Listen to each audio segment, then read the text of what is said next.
Hello my dear students, welcome to the MS science academy. मैं हूं मीनू श्रीवास्तव और आज हम बात करेंगे जो हमारा फंजाई का जो टॉपिक है यूनिट 3 का, that is the study of morphology, classification, reproduction, replication, cultivation of fungi. ठीक है, यहाँ पर हम फंजाई का स्टडी करेंगे पूरा का पूरा। ठीक है, अब हम बस फटाफट से बात कर लेते हैं कि फंजाई है क्या। फंजाई को अगर हम बात करें तो that is the eukaryotic system. Eukaryotic system जिसके अंदर वेल डेवलप्ड न्यूक्लियस होता है, न्यूक्लियर मेम्ब्रेन से सराउंडेड होता है, पेयर्ड क्रोमोसोम्स प्रेजेंट होते हैं। अगर आपको 5 किंगडम क्लासिफिकेशन जो कि विटाकर ने दिया था उसमें अगर आपको पता हो तो उसमें 5 किंगडम डिवाइड किए गए थे, जिसमें Monera, protista, fungi, plenty, animalia. पहले फंजाई को प्रोटिस्टा ग्रुप में रखा गया था, लेकिन देखा गया कि प्रोटिस्टा के अंदर जो कैरेक्टरिस्टिक्स हैं वो काफ़ी कुछ फंजाई के कैरेक्टरिस्टिक थोड़े से डिफर हो जाते हैं। तो वहाँ पर क्योंकि प्रोटिस्टा के अंदर यूनिसेलुलर यूकैरियोटिक सिस्टम को रखा जाता है, लेकिन जो फंजाई होती है वो यूनिसेलुलर भी होती है और मल्टीसेलुलर भी होती है। इसीलिए फंजाई के लिए एक अलग से ग्रुप बनाया गया, अलग से किंगडम बनाया गया, and that is the mycota या फंजाई ग्रुप। अगर हम बात करें कि फंजाई जो होती है वो, तो मैंने यहाँ लिखा हुआ है यूकैरियोटिक है। प्रोटिस्टा, इसको पहले प्रोटिस्टा लिखते थे, लेकिन प्रोटिस्टा के बाद फाइनली इसको फंजाई ग्रुप के अलग से इसको एक सेपरेट जगह दे दी गई। ये हेट्रोट्रॉफिक है, मतलब ये नरिशमेंट के लिए दूसरे सिस्टम पे डिपेंडेंट रहती है। यूनिसेलुलर भी हो सकता है, मल्टीसेलुलर भी हो सकता है। फंजाई नाम गैस्पार्ड बाहिन एक साइंटिस्ट थे, उन्होंने दिया था। ठीक है, जो सेल वॉल होती है, जो फंजाई की जो सेल वॉल होती है वो काइटिन की बनी होती है। किसकी बनी होती है? काइटिन की बनी होती है, एंड काइटिन को हम फंगल सेलुलोज भी कहते हैं। अगर हम बात करें कि प्लांट के अंदर, तो प्लांट के अंदर जो सेल वॉल है वो सेलुलोज की बनी है, लेकिन फंगस के अंदर ये काइटिन की बनी है, और काइटिन को हम फंगल सेलुलोज के नाम से भी जानते हैं। इसके अलावा सेल वॉल के अंदर मैनन्स और पॉलीसैकेराइड्स भी प्रेजेंट होते हैं। जो काइटिन होती है वो एक रिजिडिटी या सपोर्ट प्रोवाइड करती है, एक प्रॉपर शेप देती है उसको। इसके अलावा इसके अंदर ट्रू न्यूक्लियाई प्रेजेंट होता है, यानी कि न्यूक्लियर मेम्ब्रेन प्रेजेंट होगी, क्रोमोसोम प्रेजेंट होगा। इसके अंदर मेम्ब्रेन बाउंड सेल ऑर्गेनल जैसे माइटोकॉन्ड्रिया, एंडोप्लाज्मिक रेटिकुलम प्रेजेंट होता है। यानी टोटल मिला के अगर हम बात करें तो जो यूकैरियोटिक सिस्टम है वो वैसा का वैसा होता है, सिर्फ एक आउटर मोस्ट लेवल पे सेल वॉल होती है जो कि काइटिन, मैनन्स और पॉलीसैकेराइड्स की बनी हुई रहती है। यहाँ पर मैंने लिखा है according to 5 kingdom classification it is placed in the mycota. यानी पहले इसको प्रोटिस्टा में दिया गया था, फिर फाइनली 5 किंगडम क्लासिफिकेशन डेवलप किया गया, जिसमें फंजाई को प्रोटिस्टा से हटाकर माइकोटा या फंजाई ग्रुप में सेपरेट जगह दे दी गई। यहाँ पर जो फंजाई है अगर हम बात करें तो वो ऑब्लिगेट और फैकल्टेटिव एरोब है। ऑब्लिगेट मतलब कि कंपल्सरीली इनको ऑक्सीजन चाहिए, और फैकल्टेटिव एरोब मतलब कि कई बार ऑक्सीजन नहीं भी है तो भी ये सर्वाइव कर जाती हैं। यहाँ पर ये देखा गया है कि these are generally larger than most of the bacteria के कंपैरिजन में ज़्यादा बड़ी होती है। इनकी साइज करीबन 1 to 5 माइक्रोमीटर विड्थ और 5 to 30 माइक्रोमीटर लेंथ की होती है। जनरली लोकोमोटरी ऑर्गन जैसे फ्लैजेरा वगैरह वो एब्सेंट होता है इनमें। फंगस के स्ट्रक्चर अगर हम बात करें तो यूनिसेलुलर भी है और मल्टीसेलुलर भी है। जो यूनिसेलुलर फंगस होती हैं दैट इज ईस्ट, और ईस्ट का डायग्राम आप बचपन से पढ़ते आ रहे हो। ठीक है, अगर आप इसको देखो तो एक ओवल शेप आप इस तरीके का बनाते हो और उसमें फिर बडिंग करते हो। ठीक है, तो ईस्ट जो होती है एक यूनिसेलुलर सिस्टम है। अगर हम मल्टी सेलुलर फंजाई की बात करें तो मल्टी सेलुलर सिस्टम के अंदर हाइफा या माइसीलियम शेप स्ट्रक्चर होती है। हाइफा क्या होता है? It is the elongated cell produce a tubular thread like structure, यानी कि इस तरीके का ऐसा लंबा लंबा स्ट्रक्चर होता है, और यहाँ पर हाइफा इस तरीके के लंबे लंबे स्ट्रक्चर्स होते हैं। यहाँ पर हाइफा जो होता है सेप्टेड भी हो सकता है और एसेप्टेड भी हो सकता है, यानी कि बीच में यहाँ पर सेप्टा भी प्रेजेंट हो सकता है, और हो सकता है कि एक पूरा एक हाइफा है जिसके अंदर न्यूक्लियस तो है लेकिन सेप्टा नहीं है। ठीक है, तो ये दोनों ही तरीके का हो सकता है। सेकंड है that is the mycelium tangled mass of Haifa, यानी कि जब हाइफा के बहुत सारे इस तरीके के मास आपस में गुथ जाते हैं तो वो क्या बनाता है? माइसीलियम बनाता है। Tangled mass of hypha called mycelium. और mass of branching intertwined hyphae, मतलब कि जब हाइफा ऐसे गुथ जाता है आपस में, ठीक है, तो वो चीज क्या कहलाती है आपकी माइसीलियम। यहां पर हम बात करें तो माइसीलियम दो तरीके का होता है, वेजिटेटिव और एरियल। वेजिटेटिव और एरियल। वेजिटेटिव माइसीलियम की अगर हम बात करें तो वेजिटेटिव माइसीलियम जो होता है, जिस मीडियम के ऊपर फंजाई ग्रो कर रही है, सपोज दैट यहां पर ग्रो कर रही है, ठीक है, तो यहां पर इसके जो माइसीलियम होता है वो इस तरीके के सपोर्टिव मीडियम के अंदर चला जाता है, ठीक है, ये सपोर्टिव मीडियम के अंदर चला जाता है, ठीक है। तो ये क्या हो गया आपका वेजिटेटिव, ये क्या हो गया आपका वेजिटेटिव, ठीक है। उसके बाद है एरियल। एरियल यानी कि जो हवा में है, यानी कि ये जनरली हवा में रहते हैं, ठीक है, ये जनरली ऐसे हवा में रहेंगे, है ना, ठीक। अब यहां पर ये aerial project above the surface of the mycelium, ठीक है, तो ये जो होंगे ये आपके एरियल होंगे, एरियल आपके हाइफा या सॉरी माइसीलियम होंगे, ठीक है। दे बियर ए रिप्रोडक्टिव स्ट्रक्चर कॉल्ड कोनिडिया। अब क्या होते हैं कि ये अपने टर्मिनल्स पे एक पर्टिकुलर रिप्रोडक्टिव स्ट्रक्चर को बियर करते हैं, जिन्हें हम क्या बोलते हैं, कॉनिडिया बोलते हैं, ठीक है। तो एक जनरल स्ट्रक्चर है फंजाई की। अब हम बात कर लेते हैं इसके क्लासिफिकेशन की। क्लासिफिकेशन को हम दो टाइप में डिवाइड करते हैं, मॉर्फोलॉजिकल क्लासिफिकेशन और सिस्टमिक क्लासिफिकेशन। मॉर्फोलॉजिकल क्लासिफिकेशन के अंदर हम यहाँ पर चार पार्ट्स में इसको डिवाइड करते हैं। First is the east, second is the east like fungi, third is the filamentous fungi जिसे हम मोल्ड भी कहते हैं, and fourth is the dimorphic fungi, ठीक है। उसके बाद है सिस्टमिक क्लासिफिकेशन। सिस्टमैटिक क्लासिफिकेशन के अंदर हम इसको 4 क्लासेस में डिवाइड करते हैं। फाइकोमाइसिटीज सबसे पहला, उसके बाद एस्कोमाइसिटीज, उसके बाद बेसिडियोमाइसिटीज, उसके बाद ड्यूटेरोमाइसिटीज। ड्यूटेरोमाइसिटीज को हम फंजाई इम्परफेक्ट टाइप भी कहते हैं, ठीक है। तो चलिए हम फटाफट से बात कर लेते हैं यहाँ पर इन क्लासिफिकेशंस में कि कैसे ये ईस्ट एस्कोमाइस और ईस्ट वाला ये पूरा क्लासिफिकेशन और ये एस्कोमाइसिटीज, फाइकोमाइसिटीज, बेसिडियोमाइसिटीज और ड्यूटेरोमाइसिटीज के बारे में हम फटाफट से बात कर लेते हैं। अब हम वन बाय वन डिस्कस कर लेते हैं जो हमने क्लासिफिकेशन पढ़ा था मॉर्फोलॉजिकल बेसिस पे। सबसे पहले है हमारे पास ईस्ट। ईस्ट एक यूनिसेलुलर फंजाई है। इसके कुछ एग्जांपल्स हैं जैसे सैकेरोमाइसिस सेरेविसी, क्रिप्टोकोकस नियोफॉर्मेंस, ठीक है। सैकेरोमाइसिस सेरेविसी को हम ब्रेड फंजाई या जो है हम अगर बेकरी के आइटम्स में ये बहुत ज़्यादा यूज़ किया जाता है, ठीक है। हम चूंकि यीस्ट जो कि फंजाई है और फंजाई के बारे में हम जो जनरल कैरेक्टरिस्टिक्स पढ़ चुके हैं कि ये यूकैरियोटिक सिस्टम होता है, ठीक है। जो ईस्ट होता है उसकी बॉडी स्फेरिकल, ओवल और रोड शेप भी हो सकती है और जनरली स्फेरिकल और राउंड शेप होती है, ठीक है। वही इसकी सेल वॉल किसकी बनी होगी, वही काइटिन, ग्लूकेन, मैनन, प्रोटीन इनकी बनी होगी। सेल वॉल के अंदर 1 से 2 नैनोमीटर की थिकनेस होती है। सेल मेम्ब्रेन आपसे सेल मेम्ब्रेन किसी के लिए भी पूछे, पूरे नेचर में सेल मेम्ब्रेन प्रोटीन और लिपिड की बनी हुई होती है, ठीक है। मेरी, आपकी, एनिमल्स की, प्लांट की सेल मेम्ब्रेन, ठीक है, फंजाई की सेल मेम्ब्रेन, यानी कि सेल मेम्ब्रेन या प्लाज्मा लेमा वर्ड कहीं आया है तो प्रोटीन प्लस लिपिड लिखेंगे आप, ठीक है। उसके बाद जो साइटोप्लाज्म होता है वो 2 पार्ट्स में डिवाइडेड रहता है। बाहर के साइड वाला एक्टोप्लाज्म और अंदर के साइड वाला एंडोप्लाज्म मटेरियल होता है। एक्टोप्लाज्म और एंडोप्लाज्म जो मटेरियल है इसके अंदर मेटाबॉलिक एक्टिविटीज चलती हैं।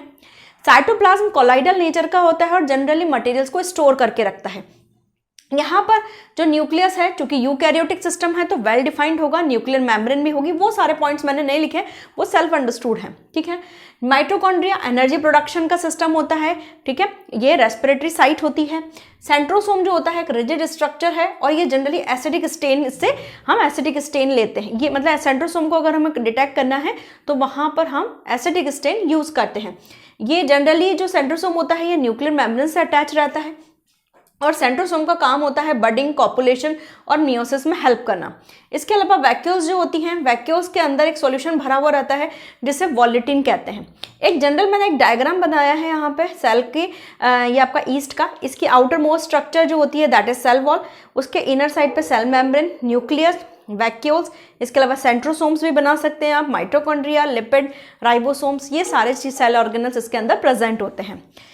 यहाँ पर अब हम बात करेंगे second group that is the east like fungi, ठीक है।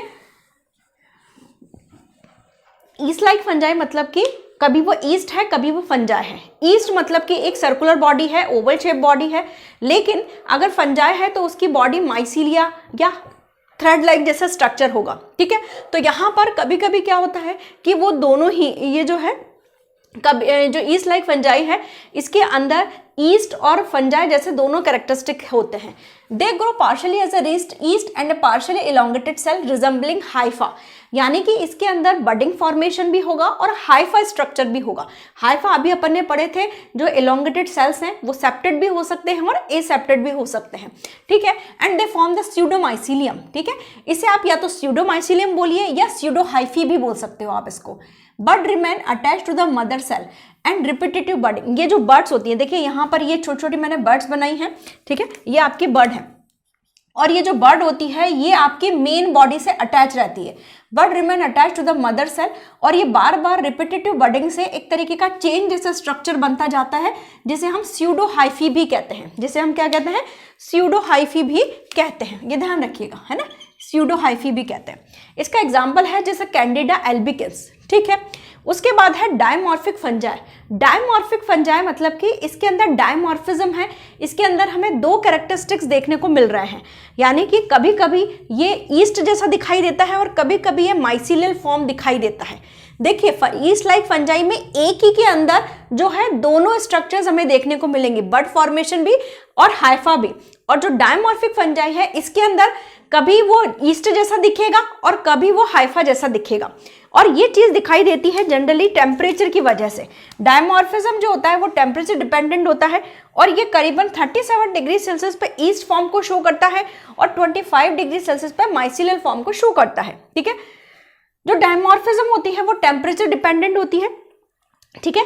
तो और जनरली जो पैथोजेनिक जो फंजाइज होती हैं वो डायमॉर्फिक फंजाइज होती हैं, जनरली पैथोजेनिक इनका नेचर होता है। एग्जाम्पल जैसे हिस्टोप्लाज्मा कैप्सुलेटम, ब्लास्टोमाइसिस डर्मेटाइटिस, उसके बाद पेनिसिलियम मार्नेफाई, ओके। उसके बाद जो है फिलामेंटस फंजाई, जो फिलामेंटस फंजाई हैं उसे हमने मोल्ड का नाम भी दिया है, यानी कि ये जो फंजाई हैं ये थोड़े से और इनका फिलामेंटस शेप होता है, ठीक है। इनकी जो बॉडी होती है वो थैलस उसको हम बोलते हैं, क्योंकि बहुत सारा ऐसा माइसीलियल सिस्टम ऐसा स्प्रेडेड रहता है उसके अंदर, ठीक है।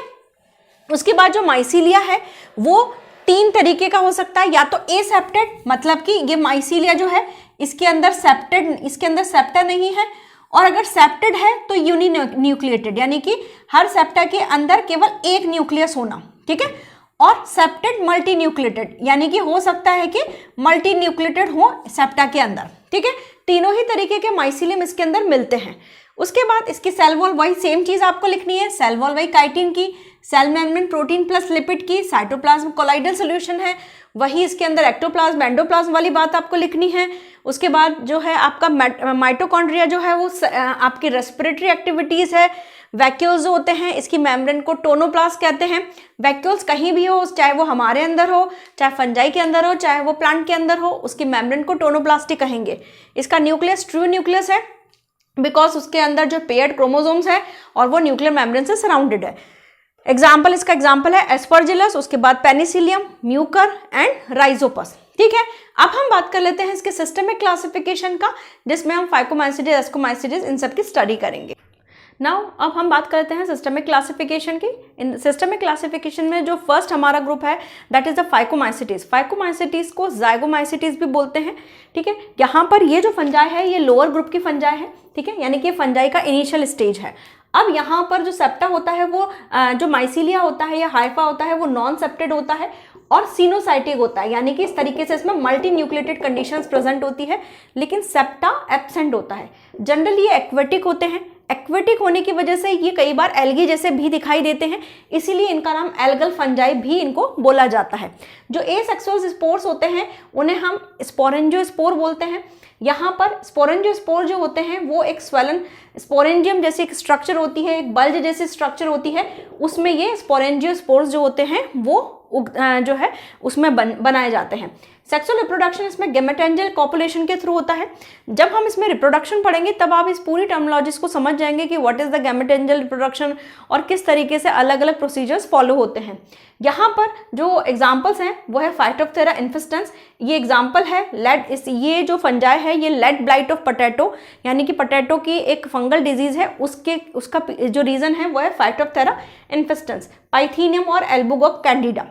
उसके बाद जो है एस्कोमाइसिटीज, सेकंड ग्रुप है हमारा एस्कोमाइसिटीज। ये एक सैक लाइक फंजाई है, इसमें एक सैक लाइक स्ट्रक्चर प्रेजेंट होता है, इस तरीके से एक बल्ज लाइक स्ट्रक्चर प्रेजेंट होता है। ओके, एंड जो माइसीलिया होते हैं वो सेप्टेड होते हैं और ब्रांच होते हैं। यहाँ पर जो आपकी फंजाई होती है वो सेप्रोफाइटिक डीकम्पोजर्स हैं, यानी कि ये जो है सेप्रोफाइटिक नरिशमेंट, यानी कि ये डेड मटेरियल पे ग्रो करता है। इसके अलावा ये कैप्रोफिलस भी होते हैं। कैप्रोफिलस मतलब कि जो डंग पे, यानी कि जैसे काऊ के गोबर पे या गाय के गोबर पे ग्रो करते हैं, वो कैप्रोफिलस कैरेक्टरिस्टिक भी इनके अंदर मिलते हैं। इसके अलावा ये पैरासिटिक कैरेक्टरिस्टिक्स भी इनके अंदर मिलते हैं। यहाँ पर जो सेक्सुअल स्पोर्स होते हैं वो होते हैं एस्कोस्पोर्स। ओके, और एस्कोस्पोर्स जो होते हैं वो इस तरीके के बल्ज लाइक स्ट्रक्चर में जो है जर्मिनेट होते हैं। ओके, और एक जैसे एक एस्कस है, each ascus has the 4 to 8 ascospore. Her ascus के अंदर 4 से 8 जो होते हैं वो आपके एस्कोस्पोर्स होते हैं, इस तरीके से। ठीक है, ठीक, तो यहाँ पर एक एस्कस के अंदर 4 से 8 एस्कोस्पोर्स होते हैं। एसेक्सुअल स्पोर्स को हम बोलते हैं कॉनिडियोफोर्स। ठीक है, एग्जाम्पल जो है इसमें पेनिसिलियम है, एस्परजिलस है, क्लेविसेप्स है, ये सब इसके अंदर एग्जाम्पल्स आते हैं। थर्ड हमारे पास है वो है बेसिडियोमाइसिटीज। बेसिडियोमाइसिटीज को हम क्लब फंजाई भी कहते हैं। इसमें जो आपका क्लब जैसा स्ट्रक्चर है, इस तरीके का एक स्ट्रक्चर लिए हुए रहते हैं। ये माइसीलिया जो होता है वो ब्रांच होता है, सेप्टेड होता है, जैसा कि आपका एस्कोमाइसिटीज के अंदर होता है। लेकिन इसके अंदर एक मेन कैरेक्टरिस्टिक होता है वो ये होता है कि डॉलीपोर सेप्टम का प्रेजेंट होना। What is the डॉलीपोर septum? डॉलीपोर septum के अंदर होता क्या है कि जैसे आपका माइसीलिया है उसके अंदर ये सेप्टम है। ठीक है, तो ये सेप्टम क्या होते हैं कि इस तरीके से जो है प्रेशर की वजह से ये इस तरीके से बल्ज लाइक स्ट्रक्चर फूल, मतलब इसको आप बोल सकते हो कि ये फूल जाते हैं या टूट के इस तरीके से जो डोम शेप एक इस तरीके का स्ट्रक्चर ले लेते हैं। तो इस तरीके के कनेक्शन को हम इस तरीके के सेप्टा को हम डॉलीपोर सेप्टम बोलते हैं। इसके अलावा जो माइसीलिया होते हैं वो आपस में क्लैम्प कनेक्शन के थ्रू कनेक्टेड रहते हैं। क्लैम्प कनेक्शन मतलब कि एक दूसरे के साथ जो है इस तरीके से एक उभरी हुई स्ट्रक्चर होती है, क्लब लाइक स्ट्रक्चर्स होता है, उनको स्ट्रक्चर्स से ये कनेक्टेड रहते हैं और इस तरीके के कनेक्शंस को हम क्लैम्प कनेक्शंस कहते हैं। यहाँ पर जो एसेक्सुअल रिप्रोडक्शन है वो किसी स्पोर्स के थ्रू नहीं होता है, वो फ्रेगमेंटेशन स्टेप के थ्रू होता है। मतलब जैसे टूट गया और वो आगे नया सर्वाइव कर लेगा, नया जो है फंजाई बना लेगा। सेक्सुअल रिप्रोडक्शन जो होता है इसमें बेसिडियोस्पोर्स के थ्रू होता है। जो एग्जाम्पल है पक्सीनिया, अस्टिलेगो, एगैरिकस। ठीक है, फोर्थ इसमें एग्जाम्पल है, फोर्थ क्लास है दैट इज डिटोरोमाइसिटीज या फंजाई इम्परफेक्टाई। डिटोरोमाइसिटीज या फंजाई इम्परफेक्टाई को फंजाई इम्परफेक्टाई क्यों कहा जाता है? क्योंकि इसके अंदर सेक्सुअल रिप्रोडक्शन नहीं होते हैं। ठीक है, सेक्सुअल रिप्रोडक्शन इज एब्सेंट। ठीक है, तो इसी वजह से इसको फंजाई इम्परफेक्टाई बोला जाता है। जो माइसीलिया है वो सेप्टेड होता है और ब्रांच होता है। एसेक्सुअल रिप्रोडक्शन जो होता है वो कॉनिडिया की हेल्प से होता है यहाँ पे, यानी कि जो माइसीलिया है, माइसीलिया के ऊपर इस तरीके के कॉनिडिया लाइक स्ट्रक्चर्स बन जाते हैं। ठीक है, ये इस तरीके की छोटी छोटी कॉनिडिया लाइक स्ट्रक्चर्स बन जाते हैं जिसमें स्पोर्स आगे बनते हैं। ठीक है, इसके अंदर सेक्सुअल रिप्रोडक्शन एब्सेंट है तो इसलिए हमने उसकी बात ही नहीं की है। यहाँ पर जो एग्जाम्पल है वो है अल्टरनेरिया सोलोनी, कैलेक्टोट्राइकम, फेल्केटम और सिरोसोस्पोरा पर्सोनोटा। बहुत सारे एग्जाम्पल्स हैं, अगर आप चाहें तो और सारे एग्जाम्पल्स भी इंक्लूड कर सकते हैं। अब हम बात कर लेते हैं यहाँ पर जो है उसमें किस तरीके के रिप्रोडक्शंस हैं, कैसा एसेक्सुअल और कैसा सेक्सुअल रिप्रोडक्शन है, उनकी हम बात कर लेते हैं। अब हम बात करते हैं रिप्रोडक्शन की। तो फंजाई के अंदर जो रिप्रोडक्शन है वो बेसिकली हमने कहा है कि 3 टाइप का है, vegetative, asexual and sexual type का रिप्रोडक्शन। ठीक है, जो वेजिटेटिव रिप्रोडक्शन है उसके अंदर कुछ जो चीज़ें हैं, कौन कौन से प्रोसेस होते हैं उसको हम समझ लेते हैं। वेजिटेटिव रिप्रोडक्शन या कई बुक्स में आपको एसेक्सुअल रिप्रोडक्शन एक जैसा ही, मतलब दोनों साथ में ही लिखे रहते हैं, आप चाहें तो इनको सेपरेट भी कर सकते हैं। वेजिटेटिव रिप्रोडक्शन के अंदर सबसे पहला जो है दैट इज़ फ्रेगमेंटेशन। फ्रेगमेंटेशन मतलब कि जैसे कोई हाइफा है, कोई फिलामेंट है, वो टूट गया है और वो फिर सेल्फ या दूसरा एक एग्जिस्टेंस बन गया है उसका, तो वो चीज़ कहलाती है आपका फ्रेगमेंटेशन। ठीक है, तो मैंने ये लिखा हुआ है fungal filament break into the small pieces due to the any reason, now these fragments form a new fungal filament। ठीक है, तो वो नया फिलामेंट जो है नया फंगस बना लेगी। उसके बाद सेकंड है बडिंग। बडिंग ईस्ट के अंदर, जैसे ये ईस्ट है उसके अंदर स्मॉल प्रोट्यूबरेंस निकलते हैं, छोटे छोटे से जो है उभार निकलते हैं, स्मॉल प्रोट्यूबरेंस कॉल्ड बड, उसको हम बड बोलते हैं, और वो फिर जो है पेरेंट सेल से बाहर निकलती है। एंड फाइनली अब जो न्यूक्लियस है ना, वो न्यूक्लियस डिवाइड होके इसमें बड में चला जाता है, फिर ये न्यूक्लियस डिवाइड होके दूसरी बड में चला जाता है। ठीक है। Third is the fission. Fission के अंदर जो पेरेंट सेल है वो स्प्लिट हो जाती है 2 डॉटर सेल में, मतलब जो माइसीलिया है या ये जो माइसीलिया है ये ऑटोमेटिकली जो है 2 सेल्स में जो है स्प्लिट हो गई है। तो इस चीज को हम बोलते हैं बाइनरी फिशन या सिंपल फिशन भी आप इसको बोल सकते हो। यहाँ पर अब हम बात कर लेते हैं एसेक्सुअल रिप्रोडक्शन की। एसेक्सुअल रिप्रोडक्शन जो होता है डिफरेंट टाइप्स के स्पोर्स के थ्रू होता है, और ये स्पोर्स बनाए जाते हैं माइटोसिस प्रोसेस के थ्रू। ठीक है। अब इसमें कौन कौन से स्पोर्स हैं, उसमें भी 2 तरीके के स्पोर्स हैं, vegetative spores and aerial spore. हमने बताया था कि जो आपका हाइफा है, हाइफा के अंदर 2 मतलब कि 2 जो है 2 तरीके के हाइफा रहते हैं, एक तो वेजिटेटिव और दूसरा है एरियल। ठीक है। जो वेजिटेटिव जो कि सबस्ट्रेटम के नीचे रहता है, और हाँ जो आपका एरियल पार्ट है वो सबस्ट्रेटम के ऊपर रहता है। तो जो स्पोर वेजिटेटिव पार्ट में लगते हैं यानी कि सबस्ट्रेटम के नीचे वो वेजिटेटिव स्पोर, और जो स्पोर्स आपके एरियल पार्ट में लगते हैं वो एरियल स्पोर्स कहलाते हैं। ठीक है। तो वेजिटेटिव स्पोर्स में सबसे पहला है ब्लास्टोस्पोर। ब्लास्टोस्पोर इसके अंदर they formed by the budding from the parent cell as in the yeast. इसके अंदर जो ब्लास्टोस्पोर है, जैसे आपका ये जो ईस्ट है इसके अंदर एक बडिंग निकलती है और वो जो है ब्लास्टोस्पोर का फॉर्म ले लेती है। ठीक है। जैसे कैंडिडा एल्बिकेंस या ईस्ट भी इसका एग्जाम्पल है। उसके बाद है आर्थ्रोस्पोर।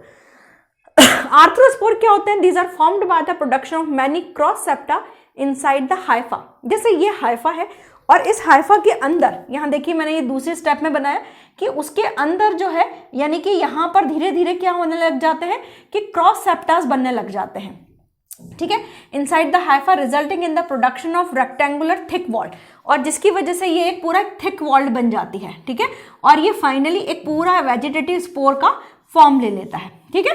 तो ये यहाँ पर जो है आर्थ्रोस्पोर्स को हम बोलते हैं कि हाइफा के अंदर ही क्रॉस सेप्टा बन गए हैं और वो थिक रिजिड वॉल हो गई है, और जब स्प्लिटिंग होती है यानी हाइफा जब फटता है तो ये एक नया स्पोर जर्मिनेट हो जाता है नए फंगल में। ठीक है।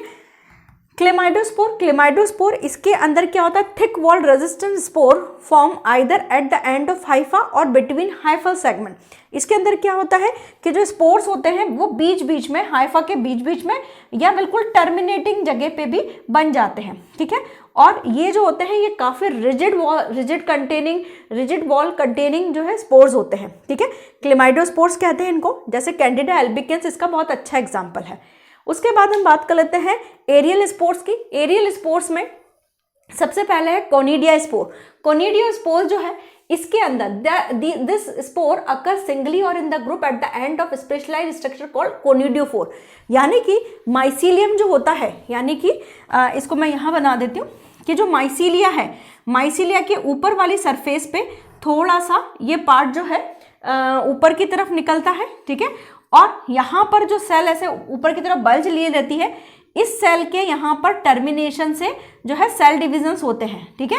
तो ये इस तरीके के स्ट्रक्चर्स बनने लग जाते हैं। ये स्पोर्स यहाँ पर स्पेशलाइज्ड स्ट्रक्चर बन जाती है ये कोनिडियोफोर, और कोनिडियोफोर के ऊपर क्या लग जाता है? कोनिडियोस्पोर, और ये डिवीजन से ही बनते हैं। ठीक है। जैसे एस्परजिलस है, पेनिसिलियम है। ठीक है। अब उसके बाद हम बात करते हैं जूस्पोर और एप्लेनोस्पोर। जूस्पोर जो होते हैं सेम उसी तरीके से जैसे the terminal end of the sporophore develop into the sac like structure. ये देखिए यहाँ पर ये स्पोरोफोर है। ये स्पोरोफोर एक तरीके का स्पोर का बिल्कुल जो है जहाँ से स्पोर बनने वाला है वो वाली सेल उसको हम बोलते हैं। तो ये जो है स्पोरोफोर जो होता है ये यानी कि ये एक तरीके का स्टेम बोल सकते हो। अब यहाँ से इस सेल से पूरा का पूरा एक स्पोर डेवलप हो गया है। ठीक है। एक सेक लाइक स्ट्रक्चर डेवलप हो गया है जिसे हम स्पोरेंजियम बोलते हैं। तो ये स्पोरेंजियम है। अब इस स्पोरेंजियम के अंदर मोटाइल स्पोर, मोटाइल देखिए मैंने यहाँ पे ग्रीन कलर से बनाया हुआ है, उनके अंदर फ्लैजेला बनाया हुआ है। तो वो जो अब उस जो आपका स्पोरेंजिया है उसमें कुछ स्पोर आपके मोटाइल होंगे यानी उसमें फ्लैजेला होंगे, और कुछ के अंदर फ्लैजेला नहीं होंगे। तो जो फ्लैजेला मोटाइल फ्लैजेला यानी कि ऐसे जो स्पोर्स है जो कि मोटाइल स्पोर है यानी फ्लैजेला कंटेनिंग है, उन्हें हम ज़ूस्पोर्स बोलते हैं, और जो नॉन मोटाइल स्पोर है उन्हें एप्लेनोस्पोर बोलते हैं। ठीक है, तो जनरली जो वेजिटेटिव और एसेक्सुअल रिप्रोडक्शन इस तरीके से होता है। अब हम लास्ट इसमें बात करते हैं सेक्सुअल रिप्रोडक्शन और कल्टीवेशन की। अब हम बात कर लेते हैं सेक्सुअल रिप्रोडक्शन की। सेक्सुअल रिप्रोडक्शन बेसिकली 4 स्पोर्ट्स के थ्रू होता है, और वो कहीं ना कहीं उसमें फ्यूज़न, भाई सेक्सुअल रिप्रोडक्शन है क्या, इसके अंदर 2 फिलामेंट इन्वॉल्व होंगे, और 2 फिलामेंट 2 अलग तरीके के गैमेट्स फॉर्म करेंगे, उनमें फ्यूज़न होगा, देन मियोसिस होगा, एंड स्पोर फॉर्म होगा, और जर्मिनेशन होगा। तो यहाँ पर 4 तरीके के स्पोर्स हमें देखने को मिलते हैं। First is the oospore, second is the zygospore, third is the ascospore, and fourth is the basidiospore। oospore के अंदर जनरली नॉन मोटाइल oosphere जो होता है, एक नॉन मोटाइल oosphere बनता है जो कि मेल न्यूक्लियस से कंबाइंड होता है। इसके अंदर जो माइसीलियम होता है उसके अंदर एक एज ए मेल माइसीलियम की तरह काम करता है, और एक एज ए फीमेल माइसीलियम की तरह काम करता है। और जो मेल माइसीलियम की तरह काम करता है उसमें एंथ्रीडियम का फॉर्मेशन होता है, एंड जो फीमेल न्यूक्लियस, जो फीमेल माइसीलियम है उसमें उगोनियम का फॉर्मेशन होता है। एंथ्रीडियम के अंदर मेल न्यूक्लियस बनता है, एंड उगोनियम जो होता है उसमें एग या फीमेल न्यूक्लियस बनता है। दोनों के अंदर प्लाज्मोगैमी और कैरियोगैमी की तरह फ्यूजन होगा, जायगोट बनता है, oospore फॉर्म होता है, एंड देन यहाँ पर स्पोर बनता है। अब यहाँ पर प्लाज्मोगैमी और कैरियोगैमी के थ्रू यहाँ पर जायगोट फॉर्मेशन होता है जिसे oospore कहा जाता है। ये जो जायगोट होता है ये डिप्लॉइड होता है, इसके अंदर अब मियोसिस होगा, एंड फाइनली जो जनरेशन होगा इन oospores में से, वो स्पोर्स जो बनेंगे वो आगे जर्मिनेट होंगे और फाइनली माइसीलियम को डेवलप करेंगे। ठीक है, तो यहाँ पर जो है oospore का फॉर्मेशन है, यानी कि एंथ्रीडियम और उगोनिया जैसा स्ट्रक्चर बनता है। Second is the zygospore. Zygospore के अंदर यहाँ पर क्या होता है, इस एक्चुअली मैंने डायग्रामेटिकली थोड़ा सा ज़्यादा समझाया है। इसके अंदर 2 फंगल फिलामेंट जो होते हैं वो आपस में थोड़ा सा प्रोट्रूड, मतलब कि आगे की तरफ एक्सटेंड होते हैं, जिसे प्रोगैमेटेंजिया बोलते हैं। प्रोगैमेटेंजिया में यहाँ पर सेप्टा फॉर्म में होता है, और जो न्यूक्लियस जो इसके अंदर आया है वो मल्टीपल डिवाइड्स होते हैं। ठीक है, और इनके अंदर फिर इन्हें हम गैमेटेंजिया बोलते हैं। अब इसमें फ्यूजन होता है प्लाज्मोगैमी, और ये पूरा का पूरा फ्यूजन हो जाता है। ठीक है, फिर फाइनली इनके अंदर न्यूक्लियस का फ्यूजन होता है, ये न्यूक्लियस आपस में फ्यूज होते हैं और फ्यूज होकर डिप्लॉयड न्यूक्लियस या ज़ाइगोस्पोर बनाते हैं, या इसे हम जायगोट भी बोलते हैं। फाइनली इसमें मियोसिस होगा और ये स्पोर जर्मिनेट होकर माइसीलियम को बनाएंगे। ये जो मेथड होता है ये आपका ज़ाइगोस्पोर्स कहलाता है। ठीक है, तो it is the sexual spore form due to the fusion of 2 similar gametes. Third is the ascospore. Ascospore के अंदर एस्कोस्पोर में एस्कस जैसा फिनोमेना बनता है। यहाँ पर दो माइसीलिया या हाइफा आपस में जो है एपिकल सेल यानी टिप से फ्यूज होते हैं। यहाँ पर डाइकैरियोनिक कंडीशन आती है, यानी कि हर जो सेप्टा है उसके अंदर 2 न्यूक्लियस जो है आ जाते हैं। अब यहाँ पर ये दोनों न्यूक्लियस जिस जगह आए हैं वहाँ पर एक एस्कोजीनस हाइफा, मतलब कि एक बल्ज बनता है, एक उभार बनता है, एंड ये दोनों न्यूक्लियस इसके अंदर चले जाते हैं। देन फ्यूजन होता है।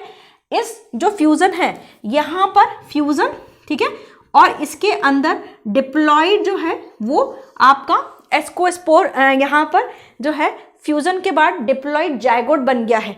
अब इसके अंदर मियोसिस होता है जिसमें से 1 से 4 एस्कोस्पोर्स बनते हैं। दीज एस्कोस्पोर्स जो होते हैं ये एक्चुअली ये पूरा का पूरा अपने चारों तरफ एक कवरिंग कर लेता है। देन ये एस्कोस्पोर्स एक लेवल के बाद जर्मिनेट होते हैं और फिर फाइनली नॉर्मल माइसीलियम की तरह ग्रो करते हैं। ठीक है, ये आपका एस्कोस्पोर हो गया, यानी कि एक बल्ज जैसा स्ट्रक्चर इसमें बना है। ठीक है, now come to the basidiospore. Basidiospore के अंदर यहाँ पर फ्यूजन होता है, माइसीलिया के अंदर डाइकैरियोनिक कंडीशन आती है। लेकिन यहाँ पर जो एस्कोस्पोर था इसके अंदर हर सेप्टा के अंदर डाइकैरियोनिक कंडीशन आए ये जरूरी नहीं है, लेकिन बेसिडियोस्पोर में हर जो सेप्टेड पार्ट है उसके अंदर डाइकैरियोनिक कंडीशन आएगी। क्यों? किसकी हेल्प से? ये क्लैंप कनेक्शन की हेल्प से। These are the clamp connection. ठीक है, ये जो क्लैंप कनेक्शंस होते हैं ये क्लैंप कनेक्शंस क्या करते हैं कि यहाँ का न्यूक्लियस यहाँ चला जाएगा, यहाँ का न्यूक्लियस यहाँ चला जाएगा, इस तरीके से दो दो न्यूक्लियस जो होंगे हर सेप्टा के अंदर होते हैं, ठीक है। उसके बाद इसमें एक बल्ज आता है और हर जगह से एक बल्जिंग पार्ट निकलता है जिसे बेसिडियम बोलते हैं।